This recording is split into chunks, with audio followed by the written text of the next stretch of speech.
Hey guys, what's going on? This is Pietro Terzano. Today recording this video from my flat on the Italian Riviera. So we are across the border now, we are in Italy, and you might have noticed that my painting, the painting on the background has changed.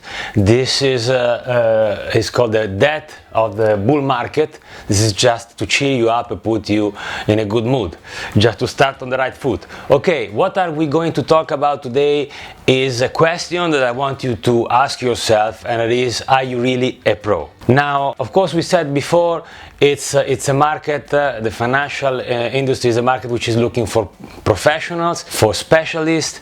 We said already it's very hard to and difficult to get a paid job with a salary in this market, especially if you don't have the right background. But this does not prevent you to behave like a pro. That is exactly what a few friends, which are actually private traders, which I know, are doing for a living. So that is how they get to trade for a living, is behaving like a pro. So I want you to, go with you through a series of considerations about what does it mean to behave like a pro if you actually are behaving and trading like a pro, if you stay with me. Okay, let's start by saying what does it mean. I think being like a pro, it's an abused word these days. It's a bit like somebody does like mix tomato sauce with pesto. You're a genius. I mean, the genius is something different. Same thing like having a nice profit on a nice daily profit doesn't mean working like a pro, being a pro. No, let's try not to abuse this word. It is a way of behaving on a constant basis, is an approach. Like being on a diet, like you don't have to be on a diet for 15 days, you change your diet. It means that from that day on, that's the way you're gonna eat, that's the way you're going to eat for the rest of your life. Same thing in trading. If you want to be a pro, you need to switch your mind and start looking at the market like a pro on a daily basis. What does it mean? To me, it means actually knowing every little facet of and peculiarity of a certain habit. If you think about it, think about something very simple like running. You can go out and start running, but at the same time, you can focus on the way you put down your foot, on your running technique, on the shoes you're using, on the distance you want to run, the results you want to achieve based on your age, etc., etc.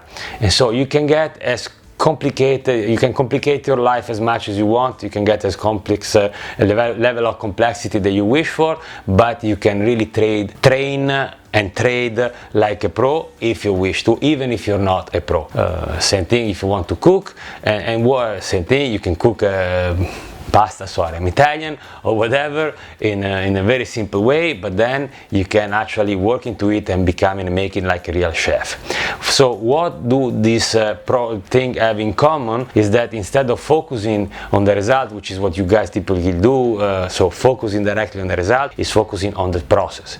It's very counterintuitive when it comes to trading, because of course you're trading money and you want to see the money. At the same time, if you don't focus on the process and try to detach your mind from your P&L, you're not gonna get there. So one thing I want to add specifically is the way you guys tend to select the market. I don't know what's the thing that you guys have in general with equity index.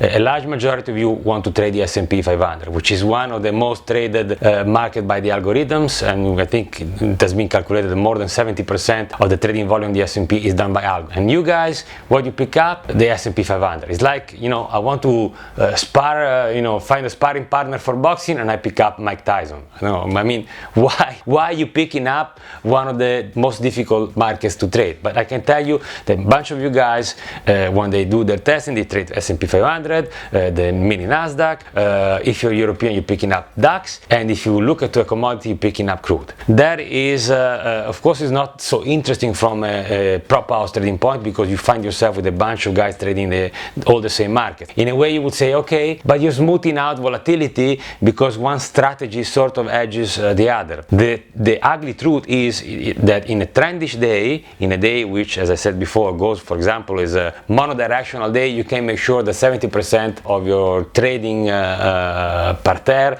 will be on the wrong side, or on the right side, but most probably they will be short with the market going up. All together, all of the same market. So it's not that interesting. Nobody, for example, wants to trade cotton. It's like all whatever soft commodity. And so I'm asking why you keep selecting those markets. You think you have a competitive advantage on those markets? Let's start, let's pose some questions. I mean, do you know how the index works? Do you know what leverage is used? Do you know the stocks that actually compose the index? Do you deeply know them in terms of what does each company do? What is their capitalization? Do you know their balance sheet, their financials? Are you able to follow the economic background behind the S&P 500? Are you up to date with what are the economic indicators, the data? Do you understand them all? So that is what I say when I say understanding and being a pro. When you click on your mouse from your PC and your order is sent out, are you sure you know exactly what happens to your order? Where does it go from you to the broker, to the market? How does it reach the exchange? Do you know this mechanism, for example? Do you know? I just want to pose a simple question. If I ask you right now, if you were sitting in front of me in a trading interview to be part of the Savius trading team, and I ask you, what is the difference between a forward, a future, and a swap? Are you able to reply to this? I'm telling you, the large majority of you guys is not able to reply. This is a question actually posed when I interview people in the past, and even nowadays if I want to hire someone. It's a simple question. If you don't know the answer, and I'm sure you're now blushing and try to type in it on Investopedia or YouTube or wherever you go and look for information, you probably don't know the answer. You can read books. Guys out there is a bunch of free material. Just study. It's on YouTube. It's video. We have the advantage of having video support. You can find guys on YouTube explaining you everything. There is a fantastic course by the CME where you can go and learn all these things. But if you don't know them, you're not a pro. And so that connects precisely to the role of Savius. So as much as you may not like Savius or this sort of trading house or prop trading houses and say, no, these tests are too hard, etc., and I keep failing and you guys keep failing, it's good. It's good that you fail, because you will fail also with your own money. You will fail in real life because you're not a pro. You're not ready, guys, and it's a good thing. Do you have a trading plan? Do you have a written trading plan? Because if it's not written, it doesn't count. Do you have a contingency plan? What happens if you have a power shortage? What happens if your internet goes down and you have some order from positions on? That's what I mean, being ready. In the past, I'm known because I've been financing guys and ladies cleaning, mopping the floor, and to the guy that was frying chips at McDonald's. I don't give a shit, honestly. Sorry. I don't care. I'm ready to give you money, but the point is that reality then caught up with me and caught up with them. It means that at a certain time, the fact that they did not add the sort of preparation, regardless of their path of studies, regardless, you can be a pro regardless of what you've been studying, but you need to prepare. And if you're not prepared, if you fail to plan, you plan to fail. You fail to plan, you plan to fail. That's a classic motto, but it's totally true. So now, of course, I'm as usual not the most, enthusiastic guy when I'm not pumping you up, yes, let's go, etc. But I want you to face yourself with reality and understanding that these challenges that you're facing are probably a good thing, because if you fail there, you will probably fail also with your own money, and so in a way you're actually saving money. So spend more time on focusing on the process, focusing on studying, on prepare yourself for the market, and that's the way to go. If you focus, it's better to spend a bit more time on preparation and then be ready when the time comes. Okay guys, that's it for today. That's it from Sanremo. The bull here is dead, at least for the time being, so let's hope it will resuscitate sometime. As usual, my best suggestion for you will be to keep your leverage low.